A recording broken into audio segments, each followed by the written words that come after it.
Georgia. Bom dia. Bom dia, Dimas. Bom dia a todos. Ótima sexta.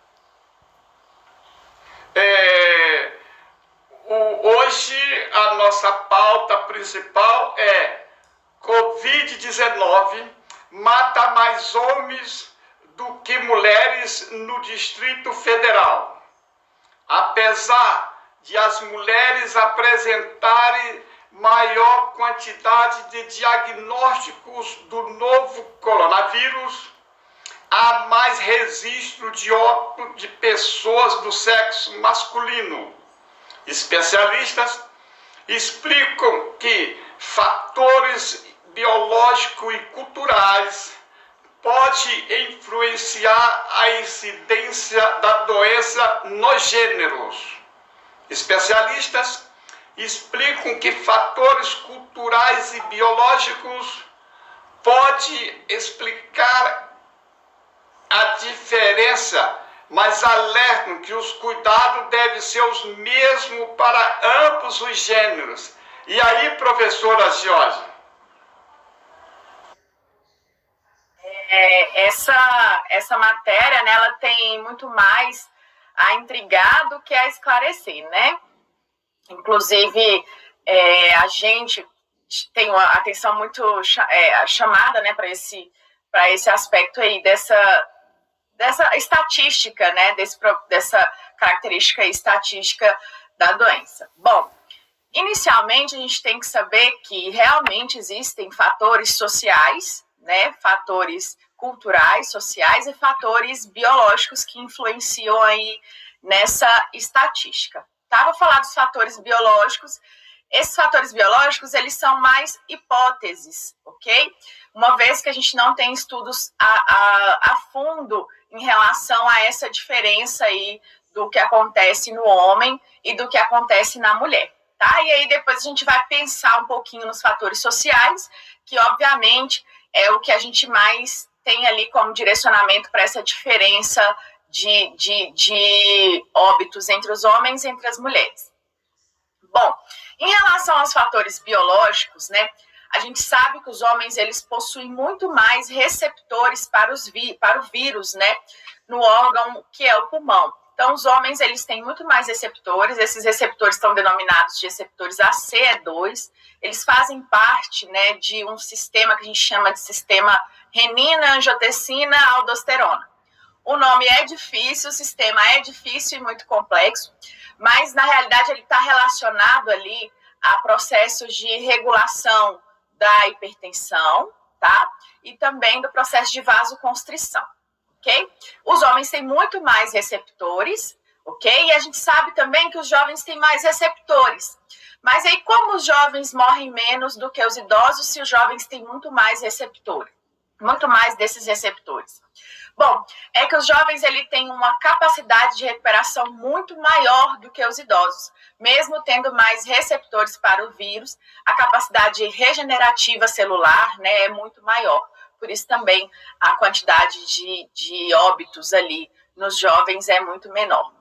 Outra característica muito importante, né, desse processo biológico que deixa a gente um pouco intrigado é porque, querendo ou não, a relação da testosterona com uma característica anti-inflamatória é maior, tá? Então, os estudos, eles apontam que a testosterona, ela acaba tendo uma característica anti-inflamatória, né? E a gente sabe que os homens, eles possuem muito mais testosterona que as mulheres, né? Isso aí também deixa a gente um pouco intrigado em relação a essas características biológicas. Ok? Então, essas hipóteses levantadas, elas não podem ser fechadas sem estudos que são estudos tanto in vitro, tá bom? Quanto estudos epidemiológicos, né? E estudos na população, randomizados, né? Esses estudos, eles precisam ser feitos para que a gente consiga fechar, né, essa hipótese de características biológicas, ok? Então, até o momento, a gente tem hipóteses, né? Tanto aí os especialistas vão falar, quanto o que a gente pensa, né, da área médica, são somente hipóteses, tá bom? Não tem nada ainda definitivo que fale uma característica biológica para que haja uma maior mortalidade nos homens do que nas mulheres. Em contrapartida, a gente sabe da característica social.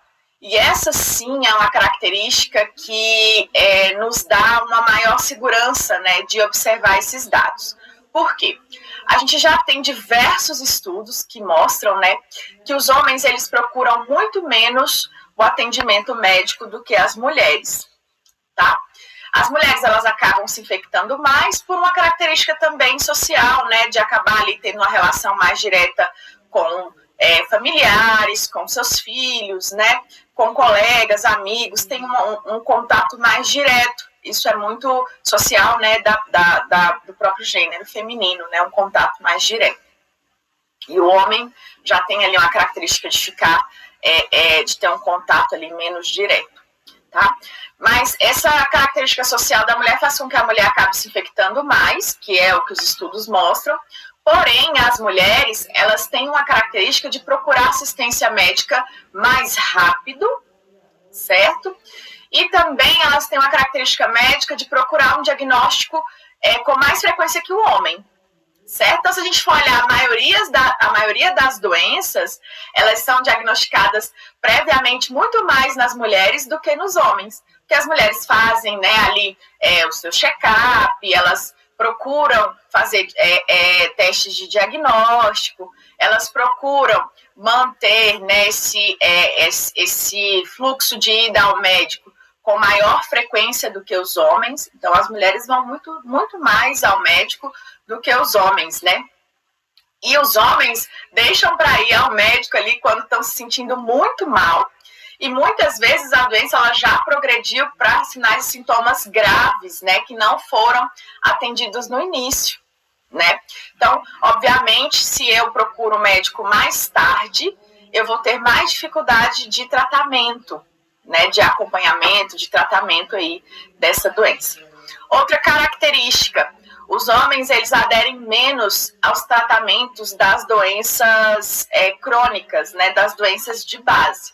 Então, mesmo a mulher sendo mais diagnosticada com hipertensão, mesmo a mulher sendo mais diagnosticada com diabetes, mesmo a mulher sendo mais diagnosticada com obesidade, essas mulheres, elas aderem muito mais ao tratamento a longo prazo do que os homens, certo? Então, às vezes não faz ali o uso do medicamento contínuo, toma um mês, percebe que melhorou, aí para de tomar a medicação, mas eu estou falando das doenças de base, tá? Então, por exemplo, hipertensão, diabetes, o tratamento até mesmo da obesidade, né? Os cuidados com a caminhada, a alimentação, isso tudo também é mais relacionado ao sexo feminino do que ao sexo masculino. Então, esses fatores aí, eles colaboram muito para que a doença acabe também tendo a maior gravidade no homem.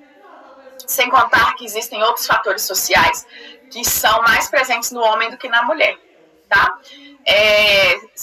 São fatores sociais e também vão colaborar ali para a gravidade da doença, uma vez que o homem for diagnosticado com a doença e estiver evoluindo para as formas graves, né?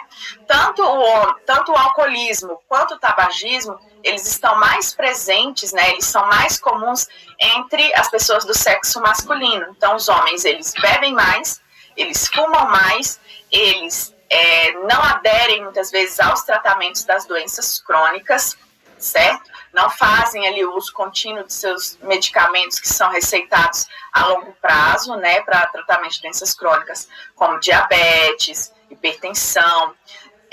Os homens, eles se preocupam menos com a obesidade do que as mulheres, tá? Além dos outros fatores sociais em relação à ida ao médico. Então, o homem ele vai muito menos ao médico do que a mulher para esse diagnóstico, né?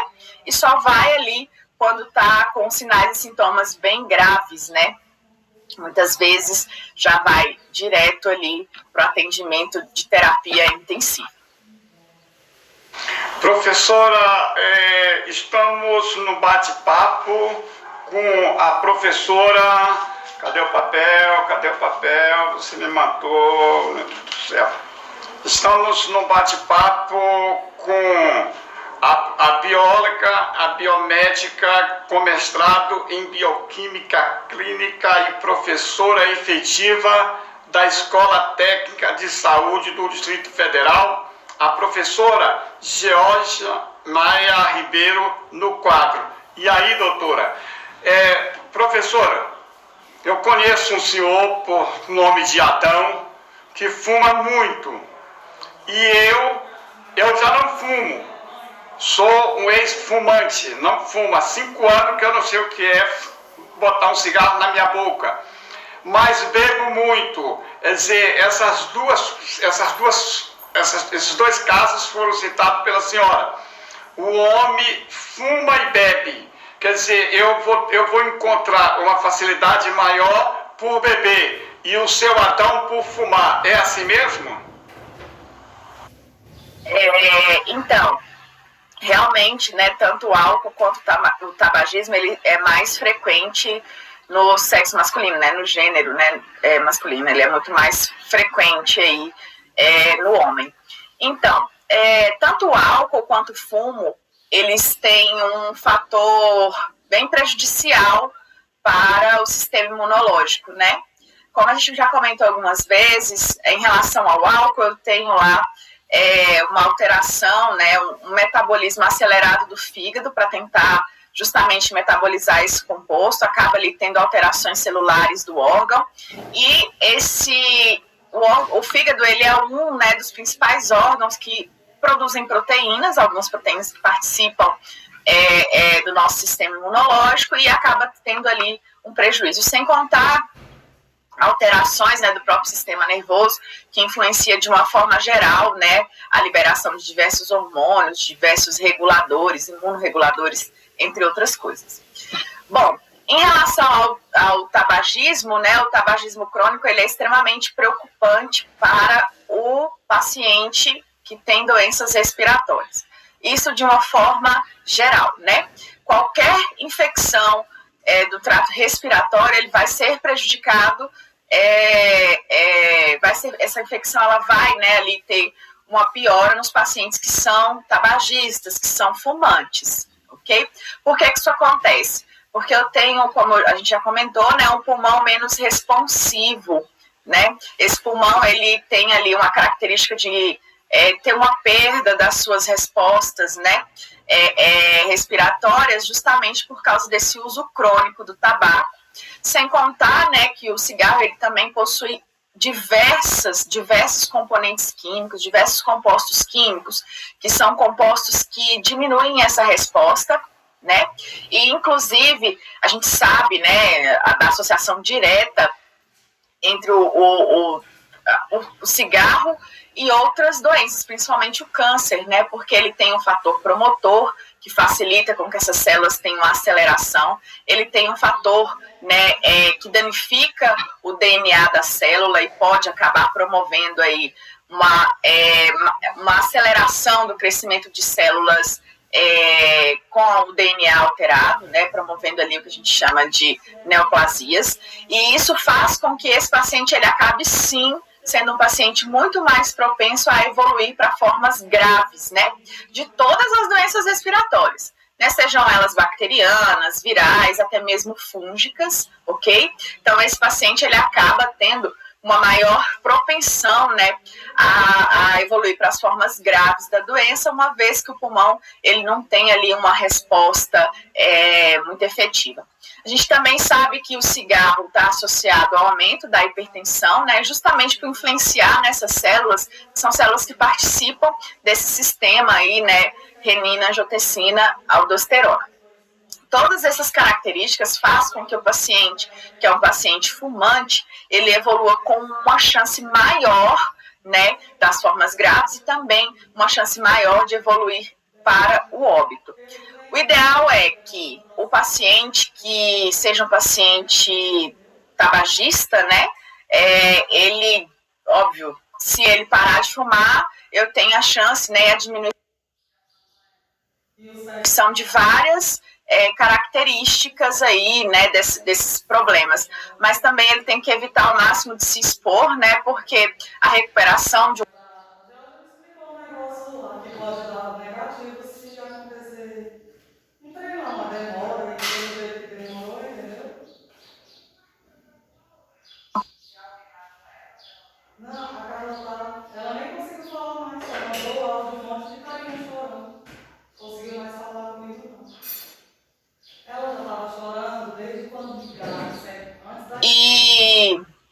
Muitas vezes essa melhora demanda anos, né, para acontecer, e aí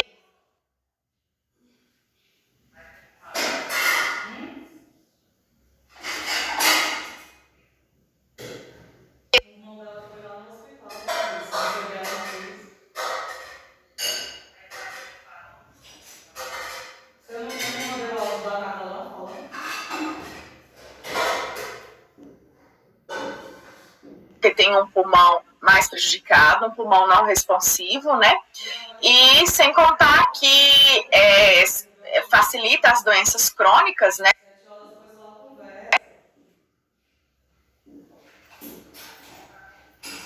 Não, o áudio foi depois que o irmão dela recebeu a notícia e falou dele.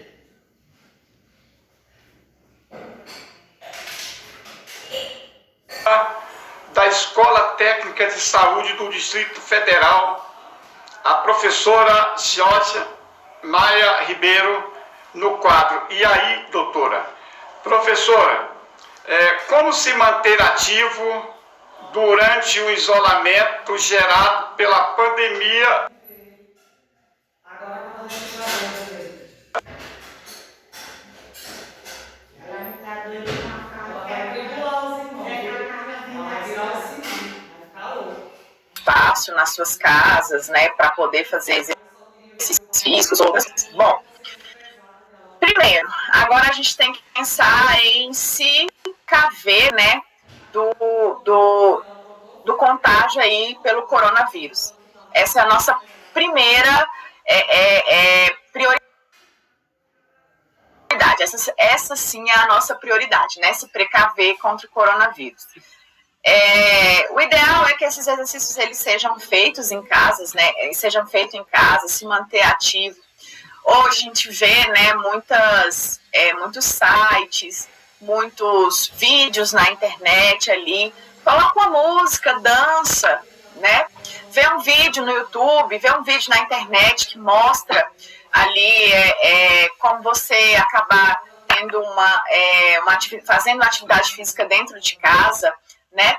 Tenta fazer ali uma forma de você manter a rotina diária, né, desses exercícios, justamente porque quanto mais essa rotina for presente na vida da pessoa, menos chance ela tem, né, de desenvolver as doenças crônicas, né, doenças cardiovasculares, a própria diabetes, né? Também tomar muito cuidado com a alimentação, né? Porque a gente fica ansioso e ali a nossa resposta para essa ansiedade é correr para a geladeira, né? Então tomar bastante cuidado também com o que vai acabar se alimentando, justamente porque não vai ter a mesma frequência, né, de exercícios, não vai poder ir à academia ou vai poder fazer uma corrida, uma caminhada, utilizar lá o equipamento público de academia pública, né? Mas mesmo assim, se manter ativo dentro da sua própria casa, separa um espacinho, né? Faz uma rotina diária de exercícios, coloca um vídeo no YouTube, pula uma corda, se tiver um quintal pequeno, né, em casa, dá ali para pular corda, dá para ver alguns vídeos, fazer uns passos de dança. Precisa caminhar, procure horários alternativos, né, mais no final da noite, né, ou mais cedo. Então, procura caminhar aí nesses horários que eu não vou encontrar muitas pessoas, né, ali nas calçadas, na rua. Vá de máscara, utilize, né, o álcool em gel para abrir as maçanetas, para poder chegar em algum ambiente. Se caso for utilizar a academia pública, levar o álcool, levar um papel toalha, levar uma forma ali de limpeza dessas superfícies, né? Mas de preferência fique em casa, faça esses exercícios em casa, procure vídeos interativos, né? Para que também você acabe diminuindo o estresse, né, desse confinamento. Isso também é muito importante, né? Porque esse estresse acaba levando a gente também a aumentar alguns hormônios que colaboram, né, para o prejuízo, né, que são hormônios prejudiciais a uma resposta imunológica. Tentar se alimentar de forma correta e tentar fazer, né, uma rotina de exercícios. uma coisa que muitas pessoas estão fazendo, dormindo muito tarde, né? Acordando tarde, não mantém a sua rotina. Gente, o sono também é de extrema importância para os funcionamentos metabólicos do nosso sistema imunológico, tá? A gente tem hormônios que são liberados ali durante a noite, são hormônios que são importantes para que a gente tenha justamente nessa função metabólica da resposta imune mais efetiva, né? Pessoas que dormem tarde, que dormem pouco, dormem tarde, apresentam um padrão inflamatório muito maior, tá? Então, manter uma rotina é muito importante, rotina de descanso, rotina de exercícios, manter uma alimentação saudável. É difícil?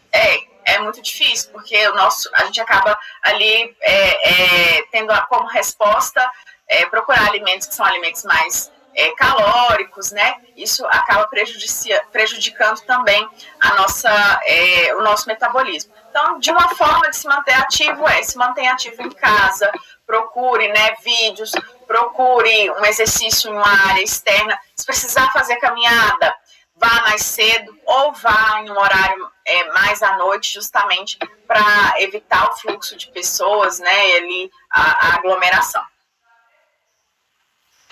Ok, estamos então, professora, o povo quer saber, e quando o povo quer saber é porque estão sintonizados no nosso bate-papo de 10 a 10h30.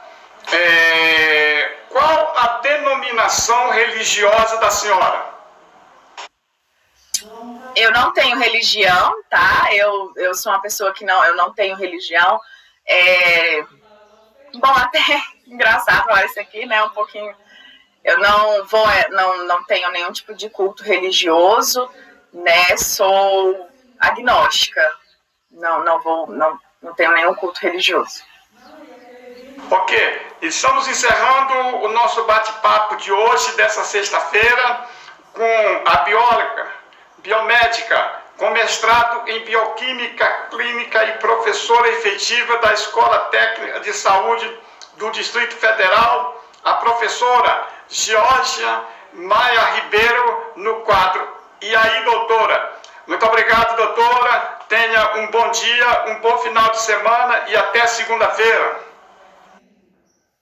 Tchau, gente. Ótimo final de semana. Bom dia a todos. Vai passar insegurança, o medo, a angústia